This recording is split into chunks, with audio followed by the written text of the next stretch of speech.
హల్లెలూయా. మన ప్రభువైన యేసుక్రీస్తు నామములో మీకు శుభములు. Good morning. తెల్లవారిందండి, మేల్కొన్నారా? గత రాత్రి ప్రశాంతంగా నిద్రించారా? ప్రభువును స్తుతిస్తూ మేలుకొని ఆయన సాక్షిగా రోజంతా జీవించాలనే ఆశతో చిన్న ప్రార్థనతో చిన్న వాక్యాన్ని రోజు ధ్యానిస్తున్నాం. ప్రార్థన. పరిశుద్ధుడా, నీకు వందనములయ్యా. నీ మాట చొప్పున మేము నడుచుకుంటే మాకెంతో మేలయ్యా. నీ మాట విననల్లకపోతే మాకెంతో కీడన్నది మేము అనుభవిస్తూనే ఉన్నాం. నీ మాటలు వినుటకు మా హృదయాలను సిద్ధపరచుమని క్రీస్తు నామములో అడుగుచున్నాము తండ్రి. ఆమేన్.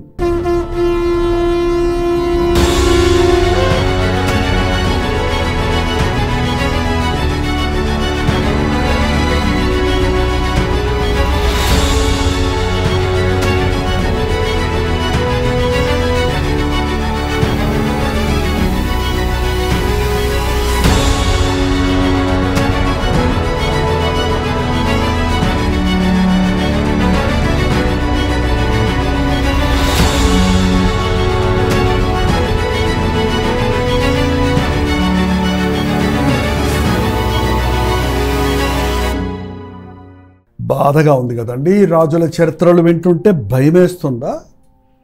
ఖచ్చితంగా అండి.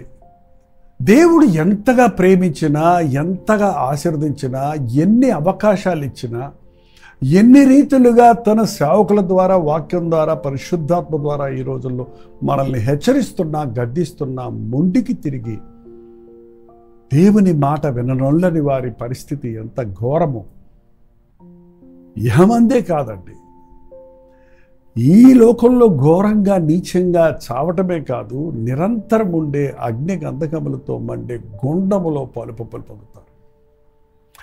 ఈ అహాబు ఎన్ని అవకాశాలు ఇచ్చినప్పటికీ చివరికి చనిపోవటము, అతని కుమారుడైనటువంటి అహాబు కుమారుడైన అహజ్యా రాజయ్యాడు. అహజ్యా రాజు అయినప్పుడు చూడండి, ఒక్కసారి రాజులు మొదటి గ్రంథం 22వ అధ్యాయం 51వ వచనం. అహాబు కుమారుడైన అహజ్యా యూదా రాజైన యెహోషాపాతు ఏలుబడిలో 17వ సంవత్సరమందు షోమ్రోనులో ఇశ్రాయేలులను ఆరంభించి 2 సంవత్సరములు ఏలును. జస్ట్ 2 years రాజు ఉన్నాడు. ఎవరి కుమారుడు? అహాబు యెజబెలుల కుమారుడు. ఇద్దరే. ఇటువంటి ఇంట్లో పెరిగిన ఈ కుమారుడు ఇంకెంత యోగ్యుడై ఉంటాడో మీరు ఊహించుకోవాలి. యోగ్యుడా? పరమ దౌర్భాగ్యుడిగా. తల్లి బుద్ధి ఒకటే వచ్చినా తట్టుకోలేము, తండ్రి బుద్ధి ఒకటి వచ్చిన, ఇద్దరు బుద్ధులు కలిసి వచ్చాయనుకోండి, అది ఇద్దరు చెడు బుద్ధులు. ఇతడు చాలా తల్లిదండ్రుల వల్ల ప్రభావితమయ్యాడు.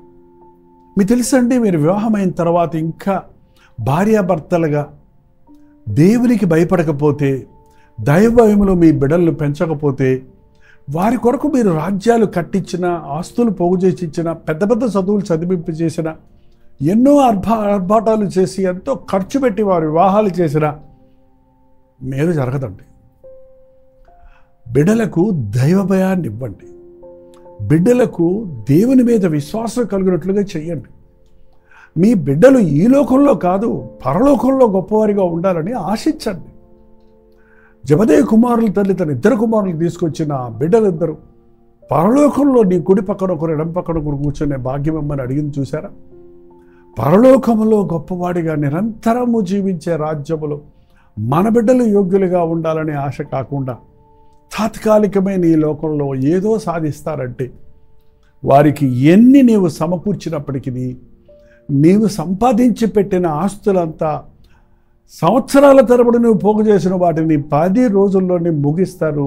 వ్యర్థముగా చివరికి బికారులు అయిపోవటం అనేది ఇవాళ మనం చరిత్రలో చూస్తున్నాం. మన జీవితాల్లో, మన బిడ్డల జీవితాల్లో, ఇప్పుడు ప్రస్తుత దినాల్లో కూడా అనేక మంది కుటుంబాలలో ఇదే చూస్తున్నాం.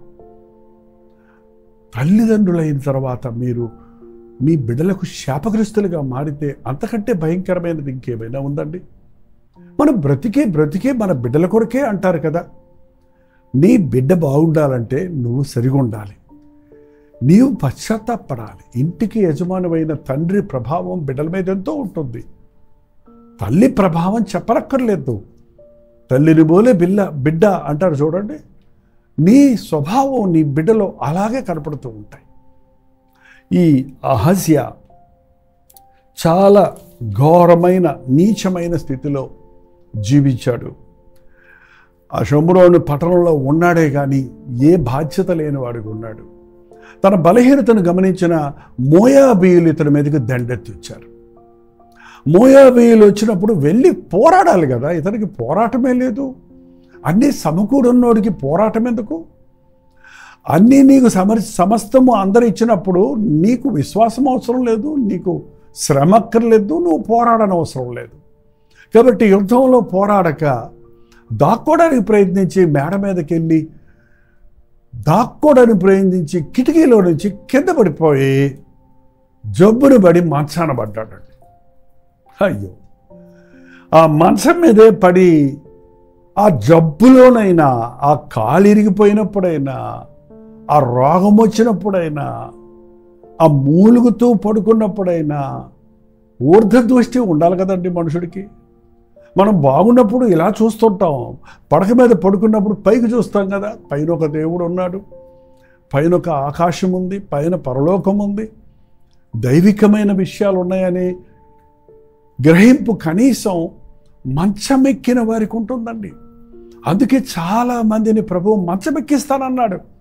యెజబెల్ విషయం కూడా ప్రభు చెప్పాడు, నిన్ను మంచమెక్కిస్తాను, నువ్వు మారుమనసు పొందకపోతే నీ పిల్లల్ని చంపుతాను.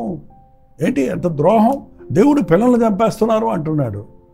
నిన్ను చంపలేక నీ పిల్లల్ని చంపుతున్నాడండి.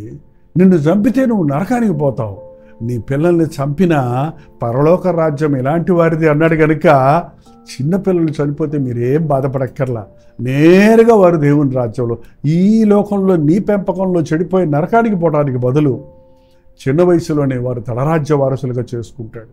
నీకు ఆ పుత్ర శోకం, తల్లి బిడ్డలు చనిపోతే ఉండే ఆ దుఃఖం చూడండి తల్లి గుండెల్లో, అది నువ్వు అనుభవిస్తావు. కానీ ఈ అహజ్యా మంచాన పడ్డ బుద్ధి తెచ్చుకోలేదు, పశ్చాత్తాపడలేదు. నేను బతుకుతానా లేదా అని శకునం చూడటానికి ఎవరెవరి దగ్గరకో వెళ్తున్నాడు కానీ దైవజనుడి దగ్గరికి కౌరు పంపించలేదు. చివరికి ఏలియాకు కౌరు పంపించాడు. అయ్యా ఒక్కసారి రా, మా నాన్న నిన్ను తరివేశాడు, మా నాన్నను అమ్మను నీవు హెచ్చరించావు, నువ్వు చెప్పినట్టే జరుగుతుంది, కొంచెం చెప్పు నా సంగతి ఏంటి, నేను బతికి బట్ట కడతానా, ఈ పడక మీద నుండి లేస్తానా అని కౌరు పంపించుకొని అడుగుతుంటే రాజులు 2వ గ్రంథము 1వ అధ్యాయము 16వ వచనం చదువుతున్నాను చూడండి. అతడు వచ్చి రాజును చూచి విచారణ చేయుటకు ఇశ్రాయేలీల మధ్య దేవుడను వాడు లేడనుకొని నీవు ఎక్రోను దేవత యందు బేల్జెబూబునొద్ద విచారణ చేయుటకు దూతలను పంపించితివే. ఏమయ్యా, నీకు బాధ వచ్చినప్పుడు నీ జీవము, నీ సకల మార్గాలు ఏ దేవుని చేతుల్లో ఉన్నాయో ఆయన దగ్గరకు రాకుండా, ఇశ్రాయేలుల దేవుడు ఆది నుండి ఉన్నవాడు, బతికించేవాడు ఆయనే, జీవింపజేయువాడు ఆయనే, జీవన్మరణంలో ఆయన వశము అన్నది నువ్వు గుర్తించక, నీ దేవుని గొప్పతనాన్ని నువ్వు వెరగక ఎక్కడికో వెళ్ళి ఏంటంటే బయల్జెబూబు సైతాను సంబంధమైన శకునాల కొరకు నువ్వు పంపించావే, నీవు ఎక్కిన మంచం మీద నుండి దిగి రాకుండా నిశ్చయముగా నీవు మరణమగుదువని చెప్పాను. చాలాసార్లు చెప్పాడు. హిజ్కియా రాజుతో కూడా దేవుడు చెప్పాడు,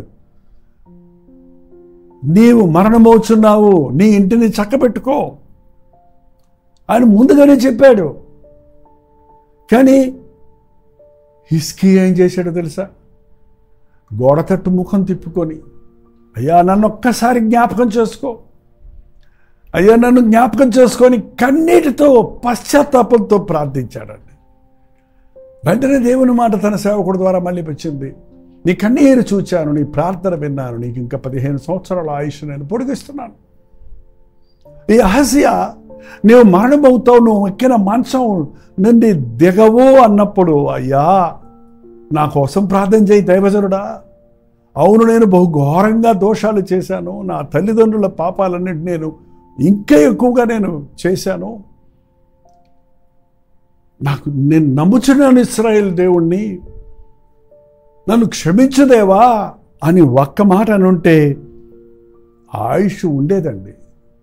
దేవుని కోపం రగులుకున్నప్పటికీ పశ్చాత్తాపం కోపాన్ని కరుణగా మార్చేస్తుందండి. యేసయ్య ఎంత మంచి దేవుడంటే, నిన్ను కొట్టడానికి చెయ్యెత్తినప్పుడు, అయ్యా నేను పాపిని, నన్ను క్షమించు అని నీవంటే, ఎత్తిన చేతిని నీ మీద నిమిరి నిన్ను కరుణించి క్షమిస్తున్నా, స్వస్థపరుస్తున్నా, బతికిస్తున్నా అని చెప్పగలిగిన వాడండి. దుర్మార్గుడు మరణముందుట యందు ఎంత మాత్రము నాకు సంతోషము లేదు, వాడి మార్గాలు సరిచేసుకొని బతకాలని నేను కోరుతున్నాను. మనకు వచ్చే గద్దింపులండి మనకు శాపాలు కాదు, మనకు హెచ్చరికలు. దేవుని మాట వింటే బ్రతుకుతాం. మీరు సమ్మతించి నా మాట వినిన ఎడల బ్రతికెదరు, మీరు సమ్మతింపక నా మాట వినని ఎడల మీరు ఖడ్గము పాలగుదురు అని దేవుని వాక్యం హెచ్చరిస్తూ ఉంది. అహజ్యా ఆ ఆపదలో కూడా, ఆ బాధలో కూడా, ఆ వ్యాధిలో కూడా పశ్చాత్తాపడలేదు. ఈరోజు ఎంతమంది నీకు తెలుసు నీవు అనుభవిస్తున్న శాపాలు నీ పాపాలను బట్టేనని, నీకు వచ్చిన రోగం నీ అవిధేయతను బట్టే, నీ అపవిత్రతను బట్టే, నీ నీచ జీవితాన్ని బట్టే అని. వృద్ధాప్యంలో నీవు అనుభవిస్తున్న ఈ కీడు శాపములు నీవు యవన కాలంలో నీ ఇష్టానుసారంగా జీవించిన జీవితాన్ని బట్టే అని నీ వెరుగుదువు, కానీ పశ్చాత్తాపడటం లేదు, కానీ నీ తప్పును ఒప్పుకోవటం లేదు, నీ తప్పును క్షమించే ప్రభువునందు విశ్వాసం ఉంచటం లేదు, నీ తప్పులకు రావలసిన శిక్షను భరించి నీకు ఉచితముగా స్వస్థతనిచ్చే ప్రేమామయుడన్న ప్రభువుకు మొరపెట్టుకోవడం లేదు. మీరు అడగలేదు కాబట్టి మీకు దొరకలేదన్నాడు ప్రభు. ఈ అహజ్యా 2 సంవత్సరాలు మాత్రమే, అంతకుముందు ఏదో తన తండ్రితో కలిసి కొంత పరిపాలన చేసినట్టుంది, తల్లిదండ్రులతో కలిసి కొంత ఎక్స్పీరియన్స్ నేర్పించారు పనికి మాలిన పరిపాలన చేస్తానికి. యుక్తులు అంటారు చూడండి, ఈ రాజయుక్తులు నేర్పించి నెక్స్ట్ జనరేషన్ని ప్రిపేర్ చేస్తుంటారంట కొంతమంది. దేవుని నీతి వాక్యాలు, దేవుని పద్ధతులు, దేవుని వాక్యం నేర్పించండి. మీ బిడ్డలు బతికిపోవాలంటే యుక్తులు కుయుక్తులు కాదండి మీరు నేర్పవలసింది, మోసాలు అన్యాయాలు కాదండి మీరు నేర్పించవలసింది.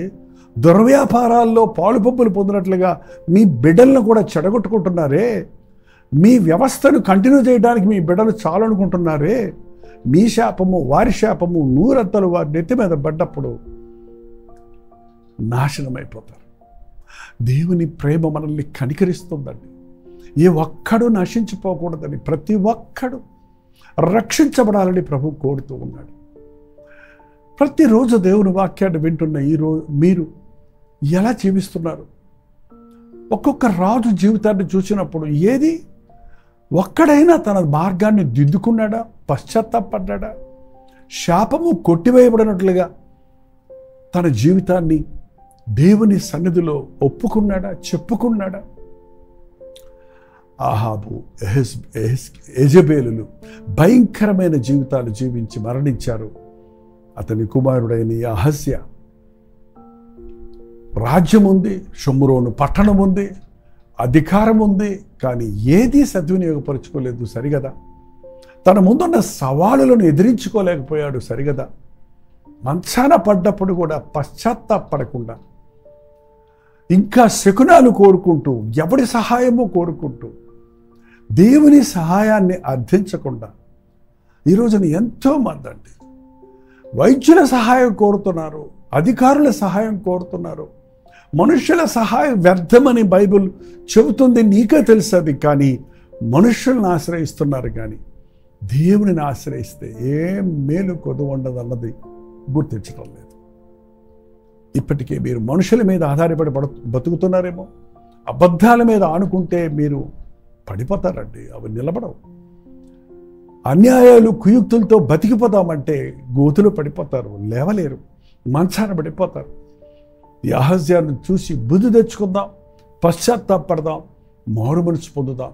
మన క్షేమధనములందే మనం ప్రభు వైపు తిరిగి ఆయన సాక్షులుగా జీవిద్దాం. మన బిడ్డలను దేవుని కొరకు పెంచుదాం. ప్రార్థన. పరిశుద్ధుడ, ప్రేమగల తండ్రి, ఈ ఉదయకాల సమయంలో నీ మాటలు వింటున్న ప్రతి ఒక్కరిని దర్శించయ్యా. తల్లిదండ్రుల దోషముల వల్ల శాపగ్రస్తులైన యవ్వనస్తులు తమ జీవితాన్ని అలా యథేచ్ఛగా వదిలిపెట్టుకోకండి. పశ్చాత్తాపడుటకు, క్రీస్తు రక్తములో కడగబడి నీ బిడలుగా మారుటకు సహాయం చేయండి. బిడల మీద దుష్ట ప్రభావం చూపించుటకు కారకులైన తల్లిదండ్రులు, ప్రభా మా దోషములు మా బిడల ఒడిలో పడకుండా చేయమని పశ్చాత్తాపడి శిలువ మీద మా పాపముల కొరకు నీవు చేసిన యాగమునందు విశ్వాసం ఉంచి మా దోషములను, లోక పాపములను మోసుకొని పోవు దేవుని గొర్రెపిల్లగా కల్వరి కొండ వరకు మోసుకొని పోయి ఉన్నావు గనుక పాప క్షమాపణ, విమోచన నీ నామములో ఉన్నదాన్ని విశ్వసించుటకు, ఏ స్థితిలో ఉన్నప్పటికీ నీ యేసయ్యను నమ్మిన వారు రక్షించబడతారు, ఇహమందు పరమందు దీవించబడతారన్న సత్యాన్ని గ్రహించుటకును మా ఒక్కొక్కరికి నీ సహాయం చేయమని క్రీస్తు నామములో అడుగుచున్నాను తండ్రి. ఆమేన్. మన తండ్రి అయిన దేవుని యొక్క ప్రేమయు, కుమారుడైన క్రీస్తు యొక్క కృపయు, ఆదరణకర్త అయిన పరిశుద్ధాత్మ యొక్క సహవాసము కూడి వచ్చిన మనందరికీ ఇప్పుడు సదాకాలం తోడైండునుగాక. ఆమేన్. దేవుని స్తోత్రం. మీ ప్రార్థన అవసరతల భారాలు, మీ ఇళ్లలో మారని బిడ్డలు ఉంటే, మీరు ఏదైనా సమస్యల్లో, పోరాటాల్లో చిక్కుని ఉంటే ఆ విషయాలు తెలియజేయండి. మీ నిమిత్తమే మేము ప్రార్థిస్తాం, మీరు ప్రార్థించండి. మీ బతకముల నుండి, పితృపారంపర్యమైన వ్యర్థ ప్రవర్తన నుంచి ప్రభు మనల్ని విడిపించడానికి, ప్రతి శాపాన్ని కొట్టివేసి మనల్ని దీవించడానికి యేసు ప్రభు మన కొరకు సెలవులో బలి ఉన్నాడు. మీ ప్రార్థన అవసరతల భారాలు 954041 ఇతర దేశాల్లో ఉంటే 91001009 నెంబర్కు టెక్స్ట్ లేక వాయిస్ మెసేజ్ ద్వారా వాట్సాప్ పెట్టండి. మీ పక్షంలో ప్రార్థిస్తున్నాం, మీరు ప్రార్థించండి. తప్పక ప్రభు మనకి విడుదలిస్తాడు.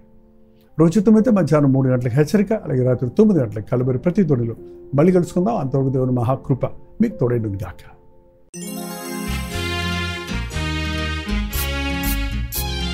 రాజుల చరిత్ర అనే ఈ పుస్తకంలో 42 రాజుల గురించి క్లుప్తంగా వివరించబడి ఉంది.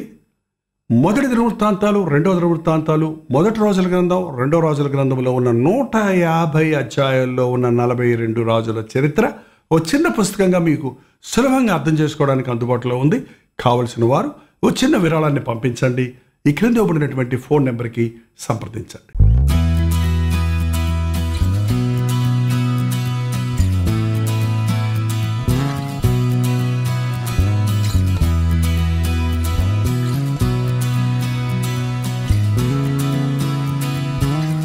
హల్లెలూయా.